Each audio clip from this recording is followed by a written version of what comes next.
우리는 이 선하심과 인자하심에 대해서 우리가 이 시편 23편을 보면서 조금 더 구체적으로 우리가 이 말씀을 상고해 보면 좋을 것 같아요. 성경에 선하심이라는 말씀이 참 많이 나와요. 그냥 제가 그냥 요새 검색 참 잘 되잖아요. 한번 쫙 검색해 보니까 한 60여 회 나와요. 인자하심 하면 이거는 300여 회 나와요. 그러니까 엄청난 양으로 이렇게 되어 있는데 그만큼 많은 분량에서 이 선하심과 인자하심을 나타내주고 있다는 것이죠. 그래서 선하심이라고 하는 것은 우리가 보통 착할 선이라고 하잖아요. 착하다. 그런 뜻이에요. 자비롭다. 아주 친절하다. 은총을 베푼다. 결국은 사랑한다.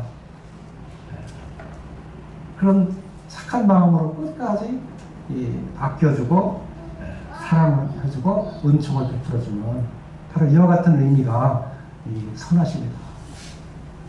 그래서 하나님께서 나의 평생의 이 선하심으로 함께 하고 계시다. 그 말이 뭐예요? 이렇게 주님의 가장 좋은 것으로, 가장 자비로운 것으로, 가장 친절하게 우리의 가장 큰 은총을 계속 베풀고 계시다. 누구를 위해서? 각 개개인을 위해서. 나를 위해서. 여기에 특별히 시편에는 다윗이 여기에 내 평생에 이렇게 나왔는데 나 전부 여기에 하나님과 직접적으로 이렇게 마음을 이렇게 토로하면서 교제하는 이 같은 내용을 되어 있잖아요. 그래서 하나님께서 나에게 이와 같이 선하심을 베푸시고 인자하심을 베푼다. 근데 여기에 하나님의 선하심, 이것은요, 우리의 사람이 생각하는 선하고는 다르다. 이걸 아셔야 돼요. 하나님은 에덴 동산에서 다른 건 몰라도 그 동산 중앙에 있는 그 선악을 알게 하는 그 나무만큼은 그 열매를 먹지 말아라. 그걸 먹으면 정녕 내가 죽는다. 반드시 너는 죽는다 그랬어요. 근데 뱀은 이걸 흔들어 놨잖아요. 근데 하나님은 지금도 동일해요. 이 선에 대해서는 하나님의 그 선하심을, 이 선을 붙들고 살아야 돼요. 이걸 떠나다 보니까, 내 중심의 선을 가지고 생각하다 보니까 어떤 때는 굉장히 좋게 느껴지고 어떤 때는 그것이 싫게 느껴지고, 이 선한 기준이 계속 변한다고 말해요. 근데 하나님의 기준은 절대 변하지 않아요. 이 하나님의 그 선이라고 하는 것은 보통 내 기준 같으면 힘들 때는 이게 선 같고 또 한참 이런 환경을 살다 보면 저게 선 같고 이러는데, 하나님의 선하심은 우리들에게 아주 힘든 그런 과정을 거치건 아니면 아주 시련과 고통스러운 그런 과정을 거치건 하나님께서는 결과적으로 이 선을 베푸신다고 하는 거예요. 여기에 시편에 보면 사망의 험침한 골짜기, 이 가운데 아주 지금 굉장한 시련과 혼란을 당하는 이런 그 형편에 처해 있다 할지라도 이때도 하나님이 함께 하셨구나.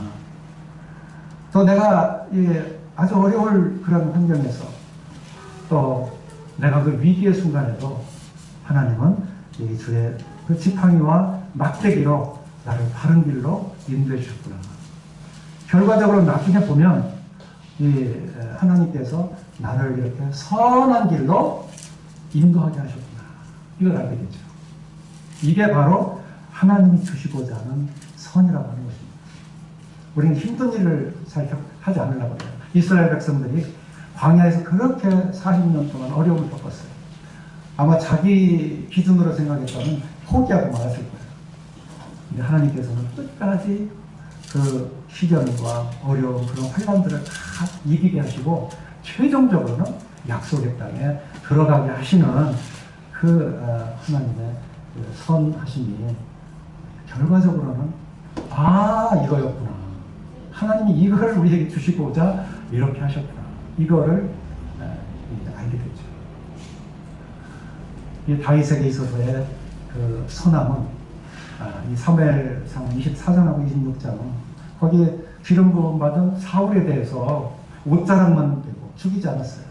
창과 물병만 가지고 죽일 수 있는 그런 기회가 와서 죽이지 않았어요. 기름 부음 받은 투자에 옷자락 하나 그거 다루는 것도 이것도 그 심령에 편치 않는 이와 같은 심령을 가졌어요. 결과적으로 그 사울의 고백은 뭐냐면 내가 나를 이렇게 선대하니 너는 나보다 의롭도다. 이걸 알게 하는 거죠. 하나님이 이걸 알게 하는 거예요. 하나님의 그 선을 하나님이 그 선을 베풀지 않는다면 하나님께서 그 선의 기준이 되시지 않는다면 사울 같은 사람이 어떻게 선대함을 받았을 때 내가 의롭다 할 수가 있겠어요? 그렇잖아요? 그럼 이 다윗이 어떻게 기름 부음을 죽일 수도 있는데 왜 어떻게 그걸 안 죽일 수가 있느냐 하는 거예요. 이것은 하나님이 의로우시고 하나님이 선하시고 그러니까 하나님 앞에 맡기는 거예요. 내 길을 맡겨라. 그리하면 그가 이루시고 내 의를 정오의 빛같이 그렇게 의롭게 빛나게 하실 것이다. 이게 하나님의 선이라는 거예요. 이걸 우리 사람이 그 선의 선을 가지고 있으면 그 중심, 기준을 가지고 있으면 이것은 하나님과의 이 교제가 안 될 뿐만 아니라 사람을 하나님께서 이 잡아줄 수가 없어요.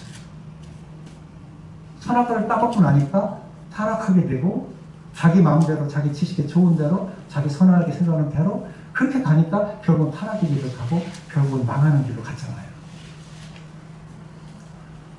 그나마 하나님께서 붙들고 계시고 그 선하심으로 우리를 인도하시기 때문에 결과적으로 그 백성들 다시 의의 길로 인도하실 수가 있다. 우리에게는 이 선을 행하라고 하는 말씀이 우리 그 신약에도 참 많이 나옵니다. 그저 그냥 구원받고 나면 너희가 그 은혜로 인하여 구원을 받았으니 이것은 하나님의 주신 선물이다. 내 행위에서 난 것이 아니다. 그리고 그 다음에 하신 말씀이 뭐예요? 이것은 너희로 하나님의 주시는 그 선함을 그런 생활을 해라. 그렇게 베풀고 살아라. 그런 의로운 그러한 일을 하도록 우리를 구원하셨다. 이것이 우리에게 주시는 말씀인 거죠. 다윗은 사울에게 뿐만 아니라 이 하나님과의 그런 교통이 계속 일어나고 그 교제가 일어나고 그 밥상에서의 그 교제가 계속 되니까 여기에 원수인 사울의 그 손자 무비보셋한테도 왕인데 그 천한 그냥 버려도 되는 그 전령발이 무비보셋을 왕궁으로 초청해서 매일 밥상에서 같이 식사를 하는 이런 은혜를 베풀 수 있는 거예요. 이게 하나님이 선하심을 그 선하심을 우리가 갖지 못하면 우리는 이 세상의 빛을 발할 수가 없는 거고 하나님의 교제가 안 된다는 거예요. 이런 선을 우리가 서로 교제하고 그러한 끈을 하나님 앞에서 계속 가지고 가려면 우리가 하나님과의 이러한 함께함, 하나님의 함께 하심을 우리가 주님께 그 밥상에서 교제하고 기름을 내 머리에 바르셨다고 하는 이 확신을 가지고 우리가 주님의 그 자녀로서 주님의 백성으로서 이와 같은 일을 해나갈 수가 있다고 하는 것입니다. 다윗이 그런 것을 배웠어요. 그 시편을 보면 참 그게 줄줄 이렇게 배어있는 것을 보게 돼요. 그냥 바로 어떻게 처단할 수도 있는데도 안 하는 거예요. 다 그 은혜가 결국은 다시 돌아와요. 이 시므이가 그렇게 저주하고 그냥 돌을 던지고 그에게 함께한 그 1000명이나 돼요. 1000명. 결국은 그 나중에 시므이가 다윗이 다시 돌아왔을 때 1000명이나 데리고 그 배후의 1000명을 다 데리고 다시 다윗에게 돌아온 거예요. 만약에 시므이를 죽였다고 하면 이 베냐민 지파하고도 이 이스라엘 12지파가 서로 원수가 됐을 것이고, 그게 1000명이라고 하는 그 사람들을 얻을 수도 없었을 거예요. 결국 돌아와요. 물론 시므이는 나중에 솔로몬에 의해서 이 영역을 떠나지 말아라. 그런데 떠나고 말았어요. 자기가 잘못한 거예요. 그러니까 결국은 그래서 죽임을 당했지만,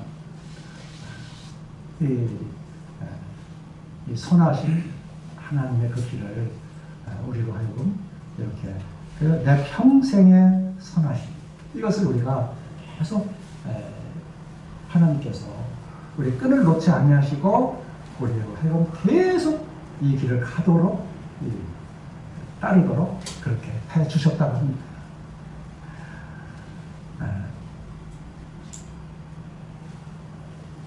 사실 이 다윗으로 얘기하면 얼마나 큰 죄인입니까? 그런데도 하나님께서 선대하셔서 그 큰 죄인이 사실 따지고 보면 그는 십계명의 2가지, 간음하지 말아라 하는 걸 범했고, 살인하지 말아라 하는 것을 그 바세바의 그 남편 우리아를 전쟁 때 내보내서 교사살인했어요. 돌이킬 수 없는 자예요. 근데 다윗이 하나님 앞에 돌아와서 나단이 손에 지적했을 때 금방 얘기했어요. 그리고 긴 시간 동안을 얼마나 하나님 앞에 잘못했다고 하는 이 죄사함에 대해서 시편 51편에서 얼마나 간절하게 기도를 하는지요. 그리고 얼마나 이 시편 32편에서 그 죄사함에 대한 그 기쁨에 대해서 얼마나 큰 감동을 가지고 이 하나님 앞에 섰는지. 결국 다윗이 어떻게 합니까? 결국 이 다윗은 그 많은 환난을 다 하나님 앞에 훈련을 다 받고 왕으로 세움을 받고, 그리고 하나님의 그 선하심을 쫓아서 이 성전 짓는 재료를 다 이것을 준비해서 하나님께서 이제 후손을 통해서 그 성전을 짓게 되고 또 영영한 나라를 세운다고 하는 이 말씀을 그대로 주신 거예요. 이 선하심이 어떠한 선하심인가, 이것을 생각할 때 좀 놀라운 그런 선하심이 우리 가운데 계속 따른다고 하는 거죠. 이건 평생토록 우리가 뗄 수가 없어요.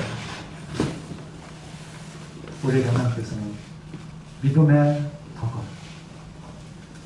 덕의 지식을, 지식의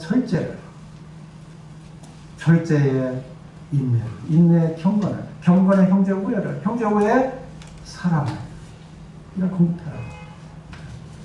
계속 사랑해라. 이걸 하도록 우리에게 계속 주셨어요. 우리가 이렇게 한번 예수 그리스도를 구주로 영접해서 주님의 자녀가 되면 내가 싫든 좋든 하나님께서는 이 선하심으로 평생토록 이 떨어지지 않도록 하신다고 하는 거예요. 이게 선하심이 계속 여기에 반드시 나를 따르기 했잖아요. 반드시 예를 없는 것이죠. 그 다음에 인자하심이라고 하는 이 말씀, 이 선하심과 인자하심인데, 이 인자하심을 우리가 생각해 보면 주님은 참 인자하심이 풍부하시다 그랬어요. 넘친다. 실제 이 인자하심은 정말 넘쳐요. 인자하심이라는 의미가 뭡니까? 자비로우시다. 자비로우신 그 사람이에요. 근데 그냥 자비로우시냐? 이 자비는 언약을 세우시고 그 언약을 지키는 그런 자들에게 하나님께 내려주시는 그런 자비예요. 그런 사랑이에요. 한마디로 사랑이에요, 사랑. 그래서 하나님은 이 인자하심을 계속 보이시면서 인자하심으로 인도해 가십니다. 다윗이 이 죄사함을 받고 나서 정말 많이 고백한 게 하나님의 인자하심. 시편을 보면 다윗의 말년에 지은 시가 시편 37편, 시편 30편, 또 103편, 이와 같은 말씀들이 쭉 보면 말년에 지은 시예요. 쭉 이 내용들 읽어보면 이거는 대신 것이냐 하고 이렇게 확신하게 되는데, 우리가 이 시편의 그 63편 여기에 1절, 2절 보시면, 2절, 3절 한번 이렇게 보세요. 시편 63편입니다.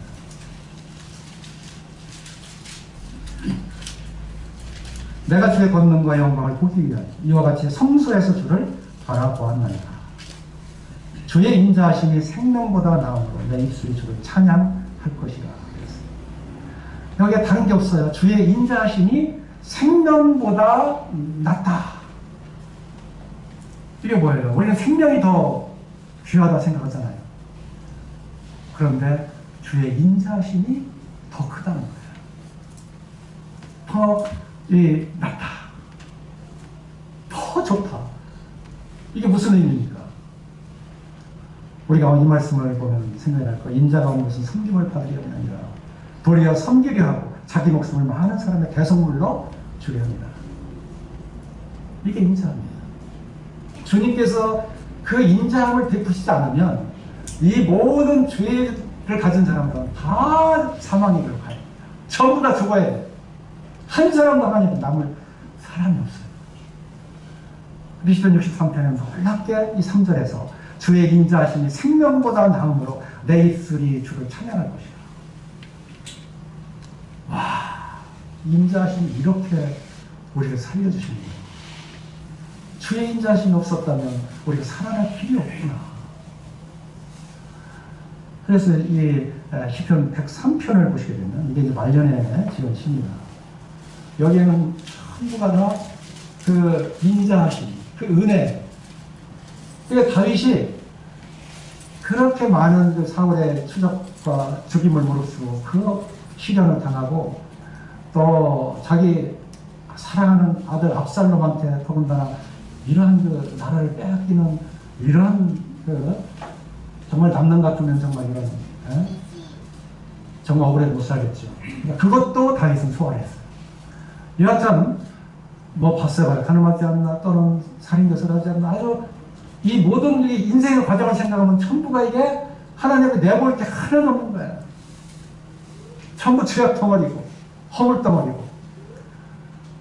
그래서 이제 말년에 103편을 이제 이 편을 써 내려가는 것입니다. 가장 먼저 한 게 뭐예요?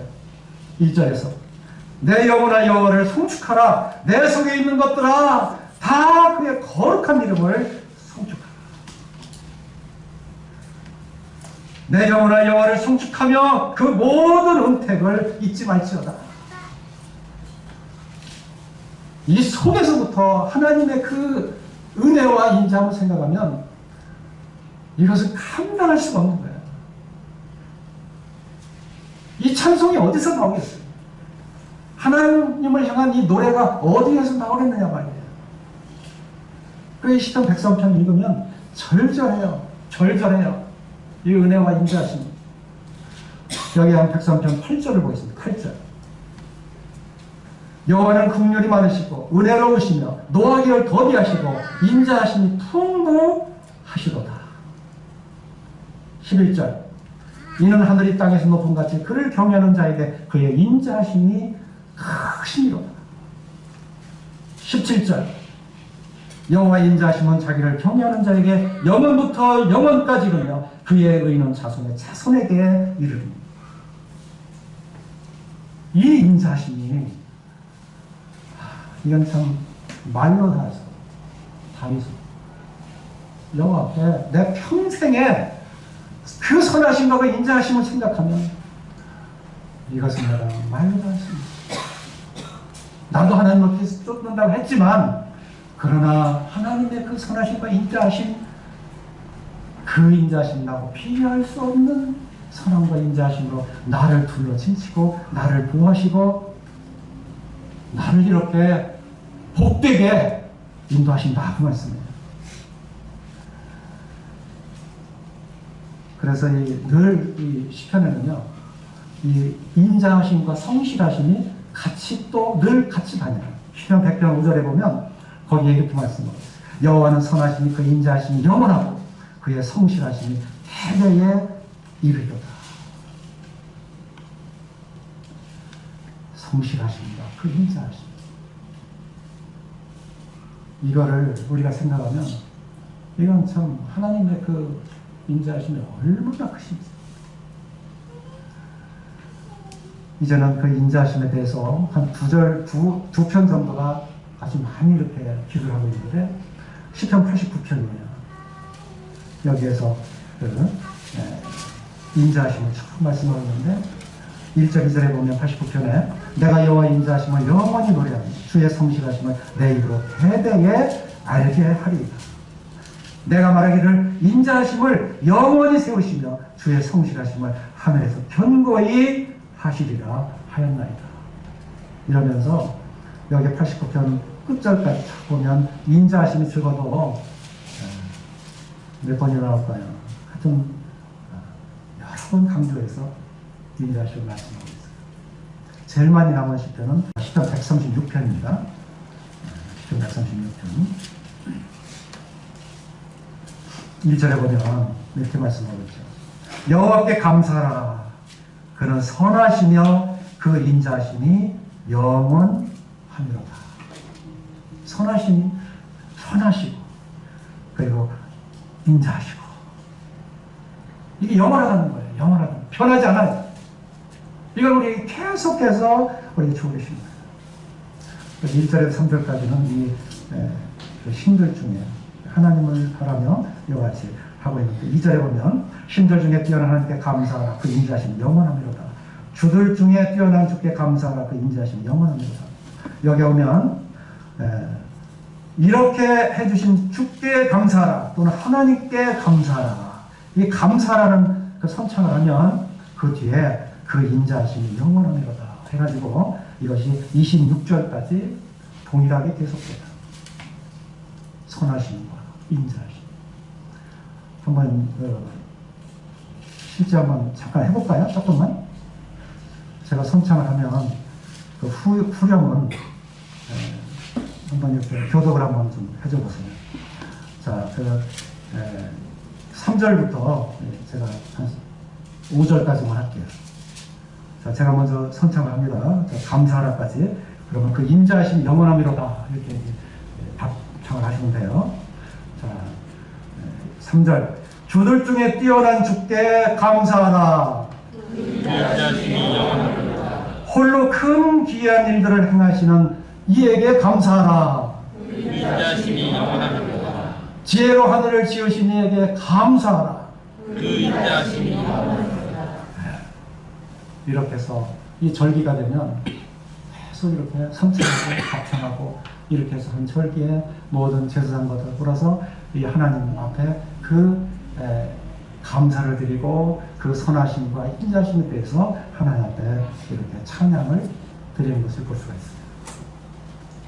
이렇게 다윗은 이 하나님의 그 선하심과 인자하심에 대해서 참 이 주님은 끝까지 좋은 것, 풍성한 것, 우리에게 긍휼을 베푸시고 용서해 주시고 이것을 어떠한 방법으로든지 자기 아들 독생자를 주셔도 그래도 우리를 더 사랑하시는 사랑을 우리에게 내보이시고자 하시는 이와 같은 인자하심으로 우리에게 그렇게 하나님은 우리의 인자가 풍부하신 분이다. 내 삶을 이렇게 지키시고 내 삶을 책임지시고 그렇게 신실하고 성실한 그런 하나님의 사랑이라는 거예요. 얼마나 놀라워요. 이런 이 선하심과 인자하심, 이것을 이 다윗은 이 본문 6절에서 내 평생의 선하심과 인자하심이 반드시 나를 따른다. 지금까지도 따랐고 이제 내가 평생을 또 지금까지 살고 보니까 나는 없고 내가 지금까지 모든 행한 것은 내가 아니라 하나님의 은혜로라. 하나님의 인자심이라. 이렇게 고백이 되는 거예요. 그리고 나에게 계속 따르시는 건 그것은 또 여호와 하나님의 선하심과 인자심이다. 그리고 이 인자심은 영원토록 변하시지 않는다.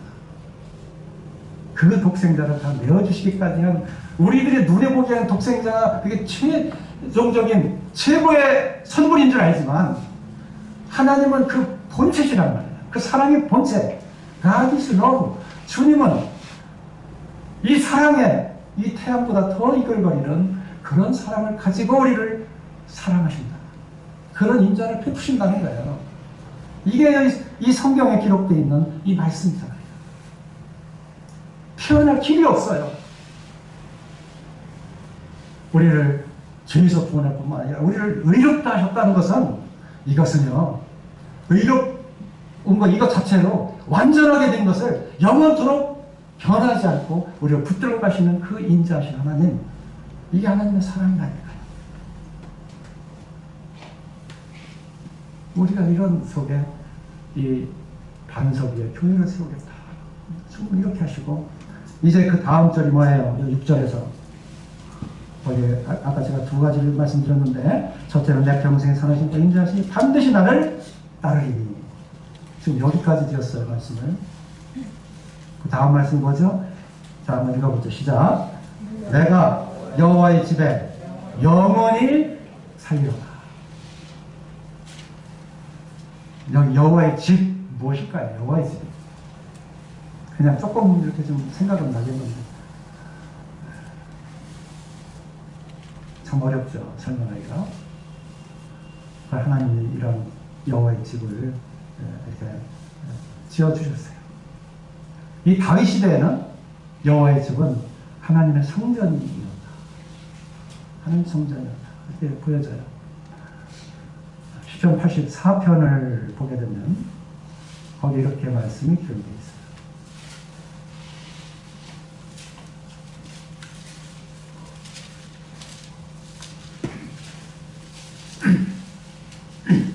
시편 84편 1, 2절 말씀을 보면 만군의 여호와여 주의 장막이 어찌 그리 사랑스러운지요. 내 영혼이 여호와의 공정을 사모하여 쇠약하며 내 마음과 육체가 살아계시는 하나님께 부르짖나이다. 주님이 계신 하나님의 성전이 어찌 그리 사랑스러운지.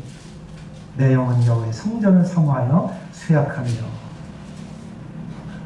여기 주님이 계신 하나님의 성전, 그 성전이 어찌 그리 사랑스러운지. 내 영혼이 여호와의 성전을 사모하여 아주 쇠약해졌다. 얼마나 사랑하면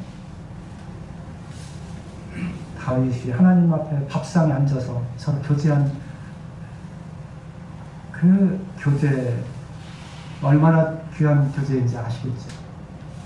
마리아가 예수님의 발 앞에 앉아서 그 말씀을 들을 때 얼마나 귀한 교제를 나누는지 아시겠죠? 왜냐하면 그는 주님 발에 그 값진 향유를 발에 붓고 그녀의 머리털로 발을 닦고 입을 맞추고 그 원집의 향기가 가득해. 이 주님과의 그 관계, 이 관계를 나누는 것이 성전이에요. 다윗이 성전이 얼마나 그렇게 사랑스러워. 전쟁에 나가도 전쟁에 관심이 있느냐. 이 전쟁은 여호와께 들렸어. 그렇기 때문에 여호와 그분께서 일해 주시면 이건 승리야. 다윗이 이렇게 생각했어요.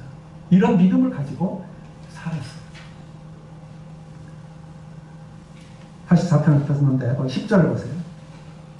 우리 다 같이 읽겠습니다. 자, 시작. 여호와의 성전에서의 한날이. 어째 안 들리네요? 찾으셨어요? 자, 다시 84편 10절. 찾으셨어요? 시작. 주의 궁정에서의 한날이 다른 곳을 내 첫날보다 나은지 악의 장막에 사는 것보다 내 하나님의 성전 문지기로 있는 것이 좋사오니. 거기까지. 하나님의 성전, 그곳에서 한날이 다른 곳의 첫날보다 낫다.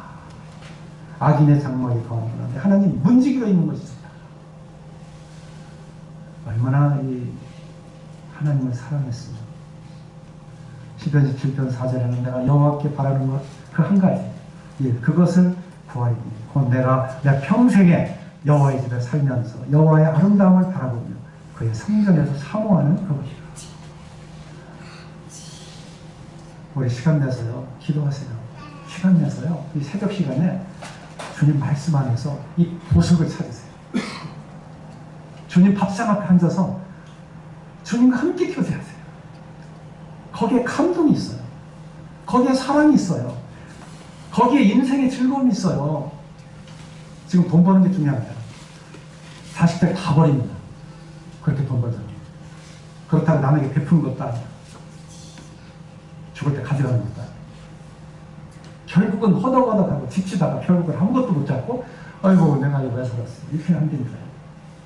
주님하고 한 날이라도 다른데 첫날보다 한 날이라도 같이 살고 여기에 그 평생의 여호와의 집에 살면서 여호와의 그 아름다움을 보고 그 성전에서 우리 주님을 사모하는 여기에 함께 다윗을 우리가 닮아가자 그 말이에요.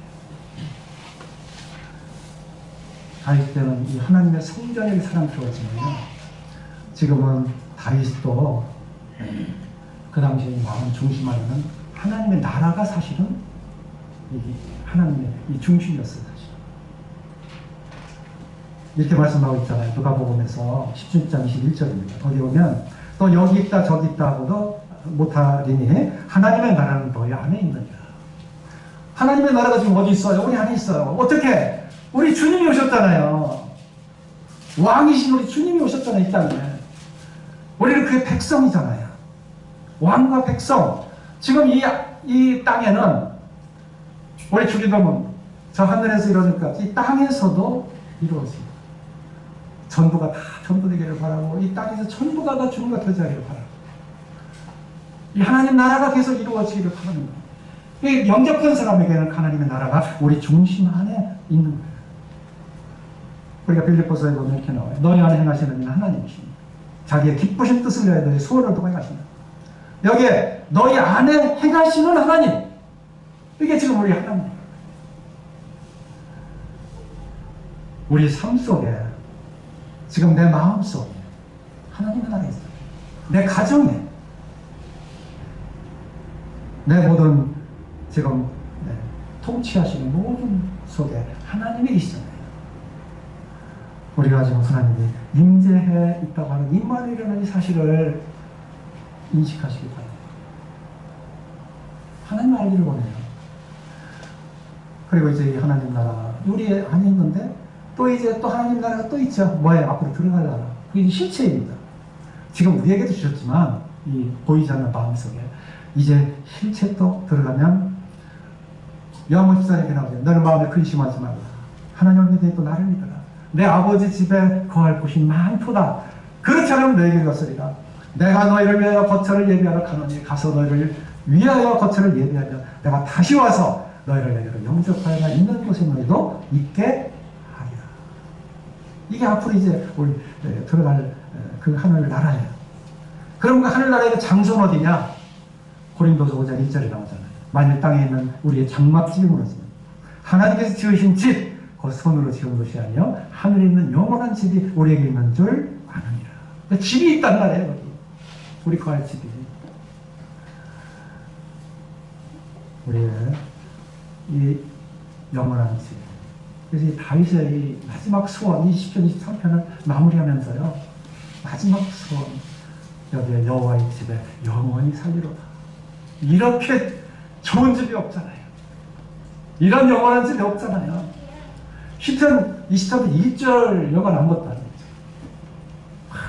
나 평생에 내 하나님의 선하심과 인자하심이 나와 함께 계속 하시고, 이건 내 의지가 아니라 하나님이 계속 우리를 사랑을 함께 하시고, 내가 영원히 집에 거하리라.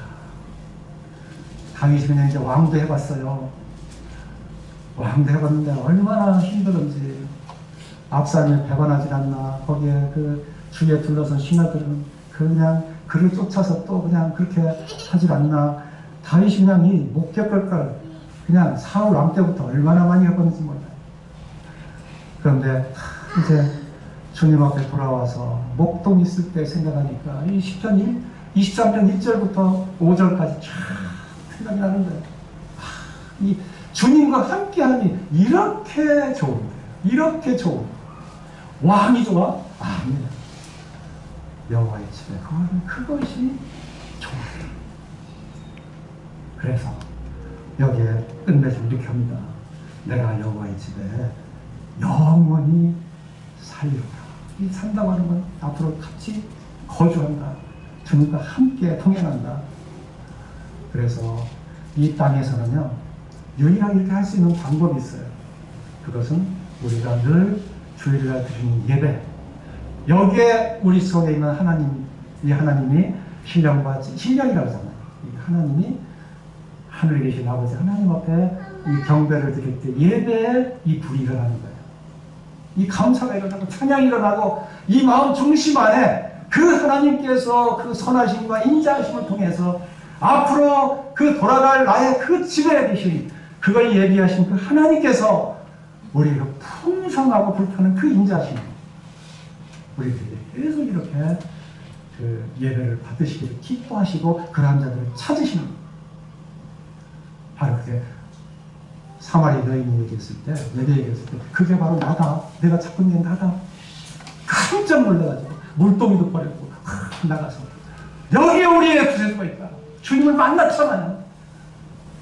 이 놀라운 이 사실. 이 다윗은 여호와의 집에 영원히 거하리로다. 살리로다. 바로 그 주인공이 누구예요? 우리 주님이시란 말이에요. 주님. 우리 주님을 마음에 두시고 주님과 동행하는 그 집을 바라보면서 우리의 그 깨끗함, 선하심과 인자심을 통해서 주님을 섬기면서 우리 주님의 그날에 갈 때까지 우리 그 인자심을 생각하고 주님한테 경배드리는 게 저희가